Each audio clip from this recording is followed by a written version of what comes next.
Je vais donc faire un exercice du quotidien par rapport à notre ministère, partager la parole du Seigneur avec les frères et sœurs ce matin.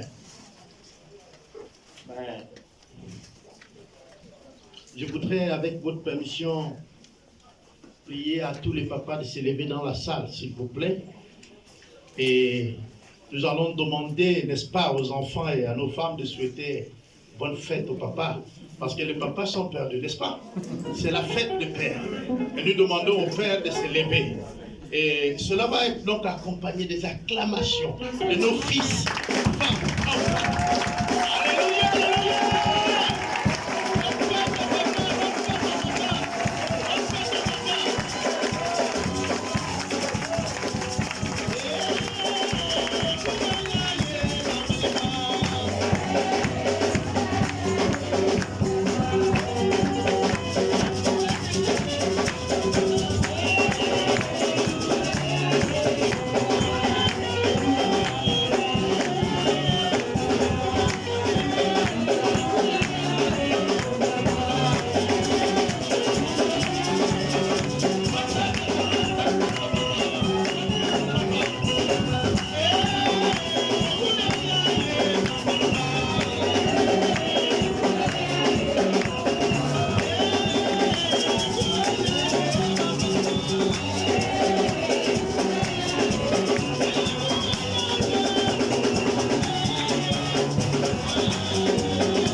Dans le silence.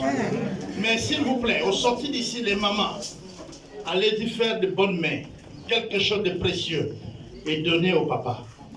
Vous savez, Sarah appelait son mari mon Seigneur. Mon Seigneur. C'est-à-dire mon Dieu. Parfois, on peut comprendre ça comme on le saisit. Vous dites, mais mon mari n'est pas mon Dieu. Mais votre mari est votre Dieu. Je ne suis pas en train de vous faire un enseignement sur le couple. Nous aurons l'occasion. Votre mari est votre Dieu. votre mari est votre chef. Je sais que la loi gabonaise est aujourd'hui un peu partout dans le monde entier, on parle de l'égalité. Ok, c'est une bonne chose, mais pour l'Église, j'aimerais vous dire, nous obéissons à ces lois, mais faites très attention, nous ne sommes pas égaux. Dieu n'a pas créé l'homme et la femme égales. Lui-même, quand il a créé, il a dit, voilà le chef et voilà l'aide. Hein? Voilà. Je parle ici de la Bible.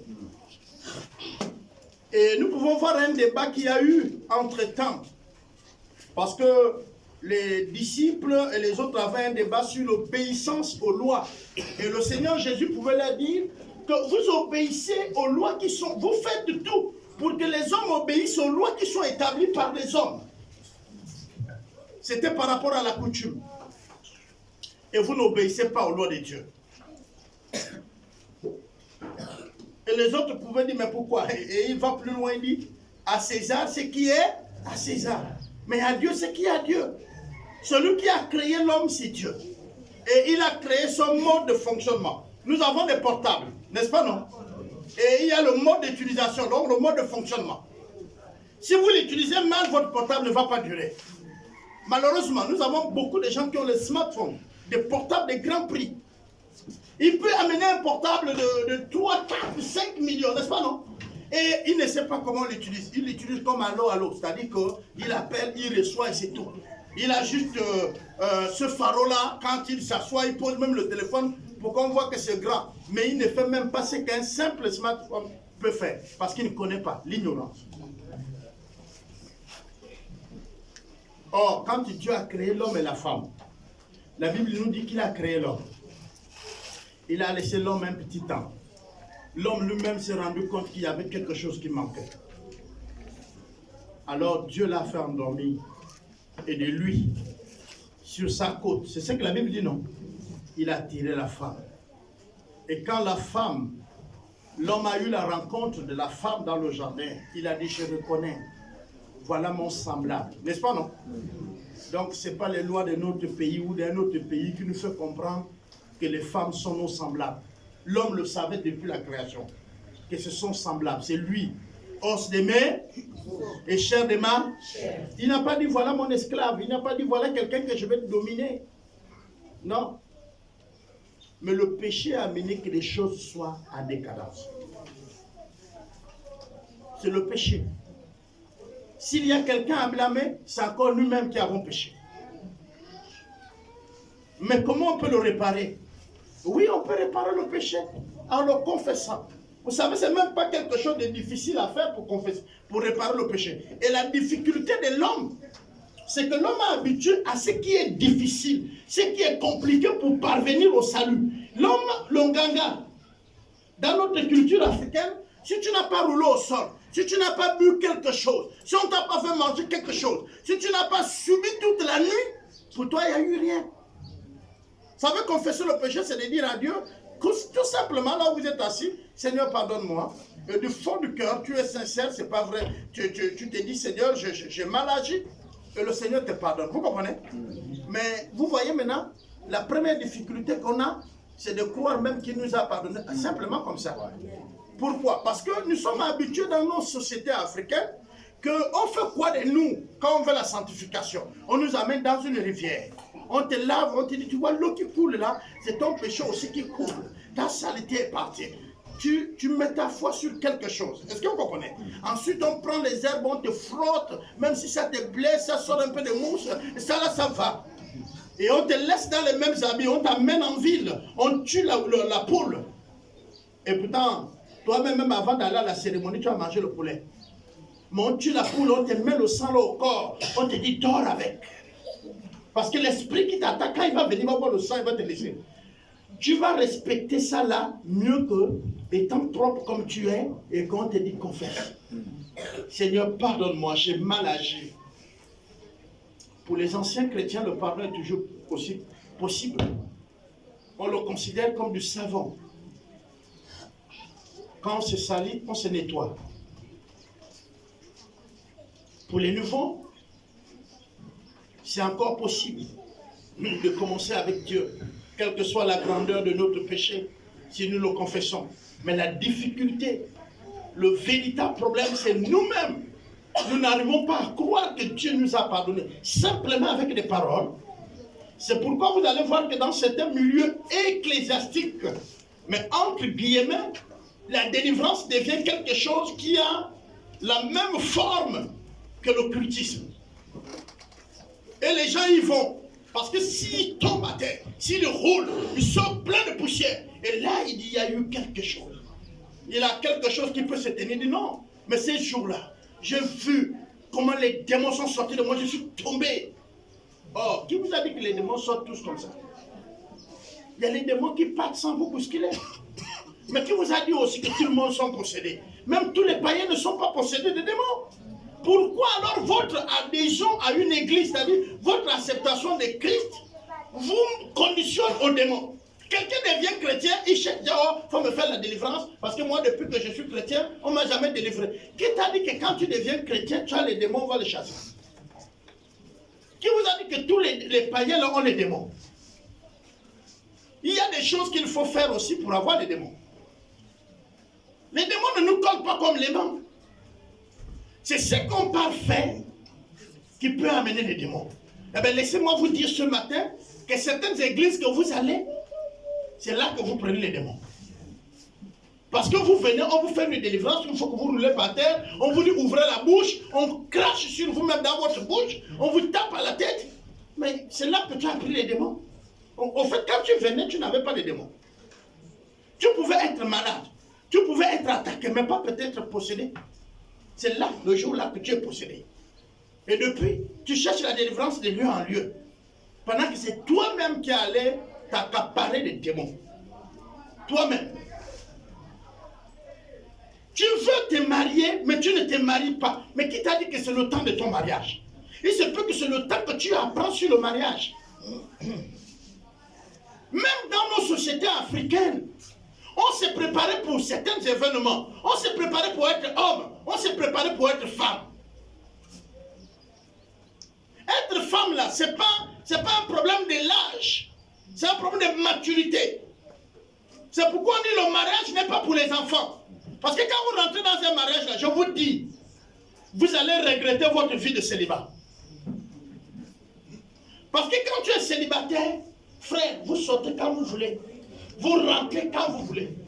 Quand maintenant Papa Albert va vous appeler, que madame te pose la question, tu vas où? Il faut que tu aies le Saint-Esprit pour répondre. Vous me comprenez? Et quand madame aussi avait l'habitude d'aller là où elle veut et tout, quand maman l'appelle, parce qu'il y a aussi les filles de maman. Quand il y a une situation, maman appelle, on agit, on fait tout là. Tu es célibataire, tu travailles, tu aides vite la maison, on est d'accord? Bon, maintenant tu es marié, l'argent ne peut plus décoller comme ça. C'est votre argent maintenant, ce n'est plus ton argent. Là, tu vas commencer à dire, mais attends donc, pour envoyer ma mère l'argent, je demande la permission. Le problème commence. Et j'aime bien un frère en Christ qui disait, vous voyez, vous venez vous retrouver à deux, de deux familles inconnues, alors les familles vont se connaître. Et vous êtes maintenant un couple, n'est-ce pas, non? Seulement, la famille de un, elle est bienvenue, et celle de l'autre n'est pas la bienvenue. Et vous voulez que le mari reste avec vous dans la maison. Parce que c'est toutes les femmes là, toutes les femmes du monde entier. Même si la maison est saturée, leurs parents arrivent, ça va. Ça va, il y a la place. Mais dès que et puis ce qui est bizarre, c'est que ta soeur se plaint quand elle est chez toi. Mais chez elle, elle répercute la même chose. J'ai l'habitude de dire, l'ennemi de la femme, ce n'est pas l'homme. Hein. Une femme mariée débarque de chez elle pour aller attaquer la belle-sœur. Elle ne voit pas qu'elle est dans le foyer. Célébrons nos hommes. Nous, on est vite, on meurt vite. Habitués à la douleur, lors de souffrance, les hommes. J'ai une petite vidéo de papa qu'on ne célèbre pas. Les enfants sont habitués à voir leur mère leur donner l'argent le matin quand ils vont. Parce que papa est sorti de la maison très tôt. Mais où il est allé? Parfois on peut voir le garçon qui s'anime comme un leader, s'est dressé à son père comme étant un ennemi. Et même le manquer du respect. Mais bien aimé, Faites les tours sur les chantiers de maçonnerie. Vous allez savoir combien de fois votre mari est tombé de chevauchage. Allez-y visiter une mine. Vous allez voir combien de fois votre mari a fleuré la mort. Allez-y au bureau. Vous allez voir quand le chef manque de respect à votre mari et qu'il ne peut pas répondre parce qu'il sait que toi et les enfants, vous devez manger. Amen. Mais pourtant, les hommes ne récoltent même pas le merci. Notre fête est même oubliée. Oubliée. Je vous le dis de tout cœur, oubliée. Vous savez, hier j'ai failli pleurer. Je suis le papa de tout le monde, mais j'étais le dernier à avoir des informations sur le BPC que les enfants ont eu. Le dernier. C'est sur les réseaux. J'ai béni ceux qui ont publié sur les réseaux pour que je sache que les enfants ont eu le BPC. Mais il arrive, Papa Albert, le taxi. Papa Albert, je n'ai plus le cahier. Papa Albert, je n'ai plus le foulard. Papa Albert, je n'ai plus la chaussure. Mais quand on a son BPC ou son bac, Papa Albert est le dernier. Même ceux qui ont eu le bac passé, il y a beaucoup qui ne m'ont même pas, jusqu'à aujourd'hui, même informé, papa, j'ai eu le bac. Je l'ai appris. Elles sont parties. Je ne sais pas. C'est la place du Père. Qui dit merci à un père aujourd'hui? Qui connaît la valeur d'un père? Même dans les simples taxis, nos fils qui ferment les portières nous menacent. Qui connaît l'autorité d'un père aujourd'hui? Qui connaît la valeur d'un père? Les enfants ne gîtent que par leur mère, parce qu'ils voient la main qui apporte, en fait, qui sert le riz, qui sert le pain, qui vous renouvelle la tenue. Mais la source où ça vient, vous ne voyez pas. Et vous ne la remerciez pas. Demandez à une veuve si ses enfants connaissent ce qu'on appelle un père. Ils vous le diront. Demandez à un orphelin. Il vous dira la protection d'un père. Mais quand vous l'avez, vous ne le voyez pas. C'est le jour où il ne serait plus. Alors vous saurez qu'il y a quelque chose qui manque. Il y a eu des maisons que le vent enlevait les toits. Ceux qui ont leur mari, le lendemain, ils sont montés sur le toit. Mais ceux qui n'ont pas de mari, ont cherché à payer quelqu'un d'autre pour monter sur le toit. Pour ceux qui avaient les moyens.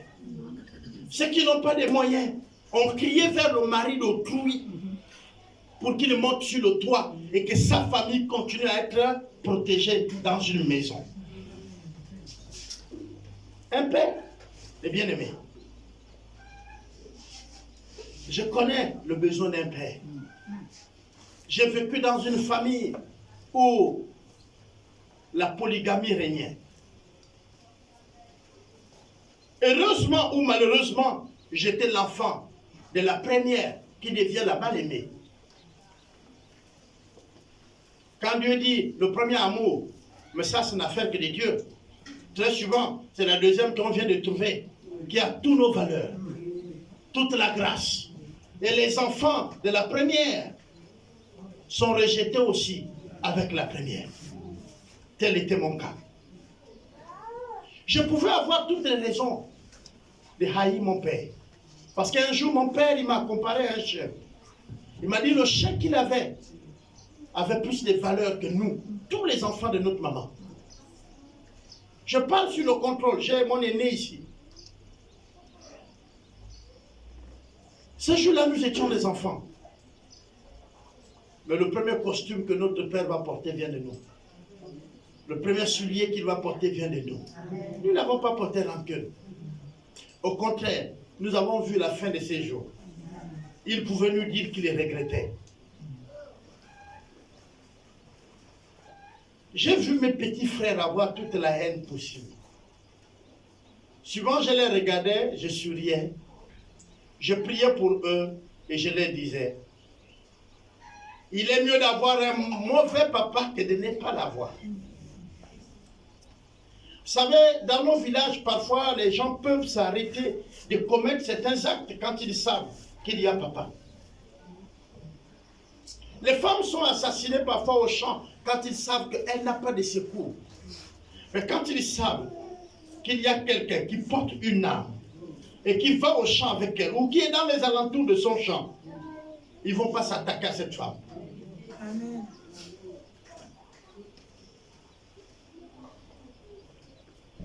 Bien-aimés, je ne sais pas combien de temps vous pensez, mais si vous repartez chez vous, célébrez votre mari, célébrez votre papa. Parfois, des personnes que nous voyons grands, je vais prendre le cas, ministre, député, sénateur, tout le reste que vous pouvez penser, directeur général d'une société, peu importe les hauts cadres, les hauts fonctionnaires, c'est que vous avez, comme dans la société, les messieurs qui font le haut business et tout, ils ont une chose, ils donnent, ils donnent, ils donnent, ils donnent, mais parfois ils ne reçoivent rien. Toute l'année, ils donnent, ils ne reçoivent pas même un petit cadeau. Vous ne pouvez pas imaginer quand il a un petit cadeau, même une bouteille d'eau dans ça. En fait, pour lui, ce n'est pas un ça, c'est la valeur. C'est l'élan du cœur de celui qui porte le cadeau. Amen. Et vos pères en ont besoin. Ça, c'est une raison de le pousser pour qu'il fasse plus que ce qu'il fait. Simplement, tu n'as rien.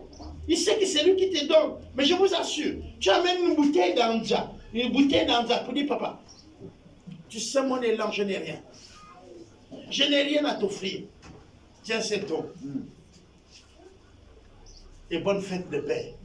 Je vous assure que vous serez étonné de voir sa réaction.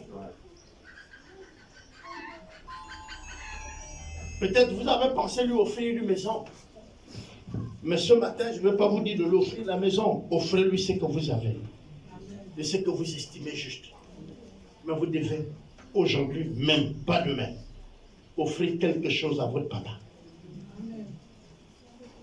Quand nous allons sortir d'ici, c'est votre défi tout au long de cette journée jusqu'à 24 heures.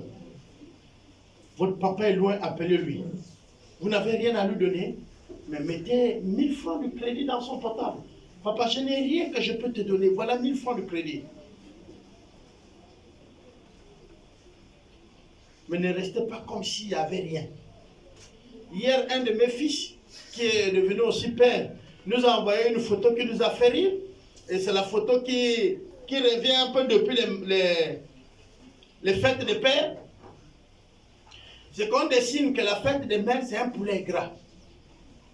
Et les pères, c'est les tchalis. Donc les pieds des poulets. Hein, les râteaux là. Ça, c'est la fête des pères. Mais pour les mères, c'est le poulet. La télé va chanter, chanter, chanter. Vous êtes les enfants Jésus. Hein?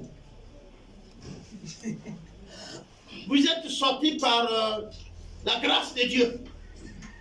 C'est le miracle que vous tous vous existez. Donc votre papa n'était pas à l'origine de votre naissance. Dieu a décidé au ciel, voilà vous.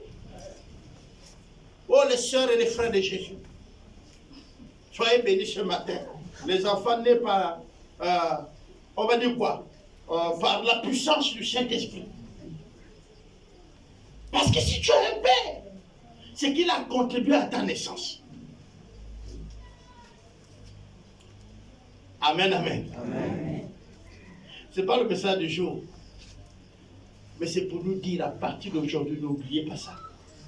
C'est pas bon. C'est une injustice que vous devez régler. Certains ont envoyé leur mère à la mort. Quand quelqu'un fait des enfants avec une femme, ils atteignent un certain niveau, surtout les femmes. Et même il y a des hommes qui ont emboîté. À un certain âge, et ils sont maintenant à Libreville, ils déplacent leur mère. Et laissent le père au village. Et le pauvre souffre. Mais imaginez que le gars peut connaître un sorcier qui peut abattre votre mère. Donc l'origine de la mort de votre mère, c'est vous.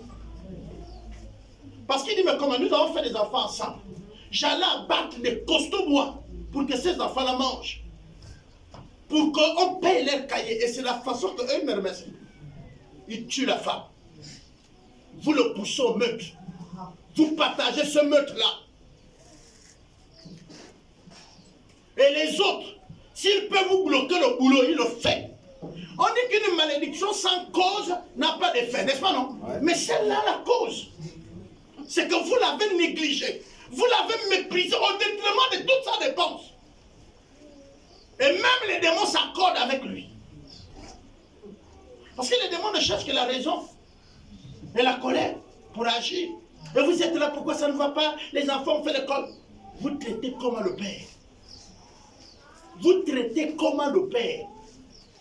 Dans nos maisons, la plupart des mamans, vous avez réduit votre mari à quoi? Même s'il ne parle pas, mais Dieu entend le fond de son cœur. Dieu entend le plus profond de son âme en train de crier.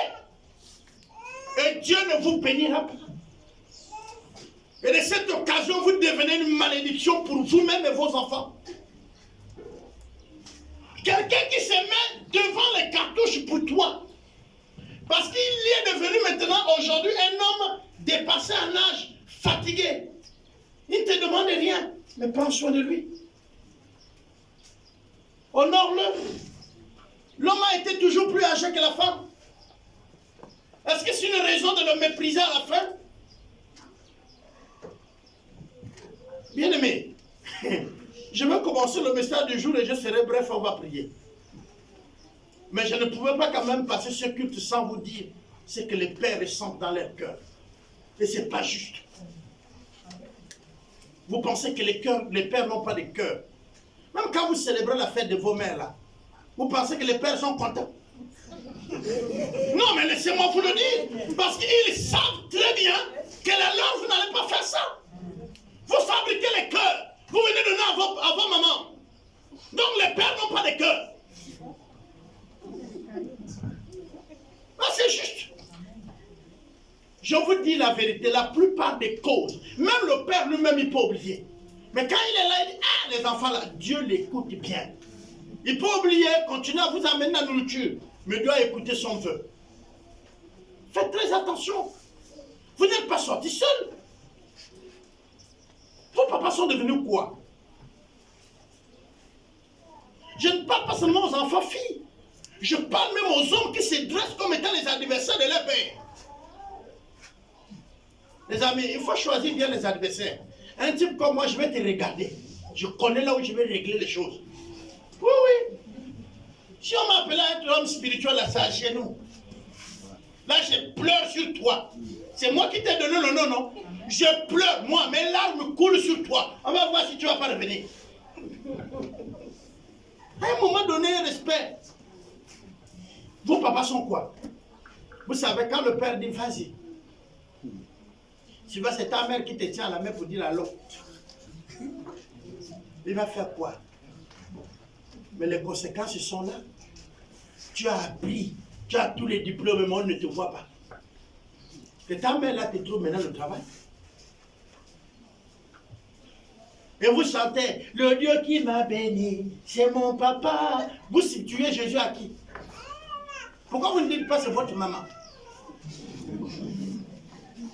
Mais attends, Père Céleste, c'est votre prière, non? Notre Père qui est? Pourquoi vous dites votre Père? Vous ne dites pas votre maman qui est là-bas?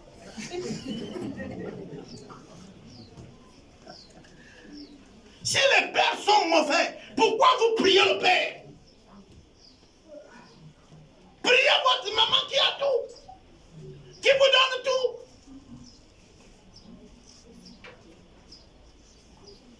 Ah, les femmes, reconsidérez votre mari. Reconsidérez votre père. Je vous dis, pour moi, je vous ouvre mon cœur. Quand vous êtes là, faites les messages, vous envoyez tout. Moi, le père, je suis là. Je vois maman Alice avec son portable, tout portable. Et quand c'est mon portable, il n'y a rien. Il n'y a rien. Il n'y a rien. Et puis, 2 jours après, tu as oublié. Ce que tu as fait, tu viens. Papa Albert, je n'ai pas la crème. Dans le cas, je ne vais pas ta main. Attendez, vous ne savez pas. Les enfants, là, moi je vous dis authentique ce qui se passe. Ce n'est que quelques temps aussi quand la colère passe. Mais on se met en colère. Écoutez, Jésus n'est pas ce que vous êtes parfois en train de vivre. Jésus s'est mis en colère. Hein? Quelqu'un t'insulte, tu lui dis, je ne suis pas d'accord avec ce que tu fais. Cela ne veut pas dire que tu as péché. Tu peux te mettre en colère, oui. Tu te mets en colère, tu menaces. Avec ça, je ne veux pas, ne le prends pas. Tu n'as pas péché, bien-aimé. Et la Bible dit, ne garde pas ta colère jusqu'au soir. Et puis ne mets pas les injures dedans. Mais tu peux dire à quelqu'un de voix vive, non. Je ne suis pas d'accord. Vous pensez que donc Jésus a pris le fouet? S'il vous plaît. Qui était dans le temple, il était bien fâché. La Bible dit qu'il s'est mis en colère. Parce que la chose qu'il a vue n'était pas bon. Il fallait arrêter ça. Et nous les pères aussi, parfois on est là. Mais le cœur est gaspillé. Et puis si tu appelles même, papa le taxi le demain, il dit quoi? Quel taxi? Mais tu ne comprends pas qu'il y a un conflit. Regarde la fête, regarde la fête des mères, c'est à danser. Eh non. Voilà pour nous. Quand on a dit danser là, quand on a dit ça, c'est nous-mêmes qui avons dansé là. Il n'y a pas de problème. Il n'y a pas de problème. Oui, oui. Je voudrais aujourd'hui nous parler de l'état du cœur. Le monsieur qui filme, si tu peux reprendre, ce serait bien. Si tu ne connais pas encore l'Église des disciples de Christ du Gabon, je t'invite à aimer et à t'abonner sur notre page Facebook Église EDC et d'activer la cloche de notification, afin de suivre nos différentes activités. Merci et que Dieu te bénisse abondamment.